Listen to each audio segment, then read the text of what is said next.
ఒత్తిడి ఎప్పుడు పని వల్ల రాదండి మిత్రమా, గుర్తుపెట్టుకోండి ఇంజనీరింగ్ విద్యార్థులు.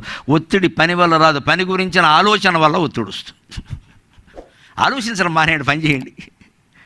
రేపు ఇచ్చేయాలి, రేపు ఎలా ఇచ్చేస్తాం, ఇంత పొడుగొద్దు. రేపు ఇచ్చేయాలంటే వీళ్ళు ఏం చేయాలి? ఎన్ని గంటలు నీ చేతిలో ఉంది? 10 hours. నీకు ఇచ్చిన పనిని 10 భాగాలు చేయి. ముందు 1 గంట భాగం పెట్టుకో, ఆ గంట భాగమే పూర్తి చేయాలని పెట్టుకో. 10 గంటలు చేయాలని పెట్టుకోవద్దు మనసులో.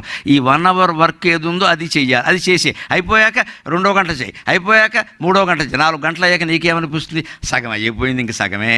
మనస్సు తేలికైంది. మొదలెట్టకుండానే కాఫీ తాగుతుంటేనే 10 గంటలు పని చేయాలి, నాకంటే ముందు వేరే వాళ్ళు ఇచ్చేస్తారు. ఎందుకు వచ్చిన గొడవ ఇదంతా? వేరే వాళ్ళకి జ్వరం వస్తుందేమో, ఎవరేమో. నీకెందుకు గొడవ? ఈ ఆలోచనలు ఒత్తిడి పెంచితే పని ఒత్తిడి పెంచదండి. దేవుడు కూడా ఉన్నది 24 గంటలేనమ్మా. 25వ గంట ఎవరికీ లేదు ఇక్కడ. ఆ విభజన చేసుకుని పని చేయడంలో ఉంది మనం.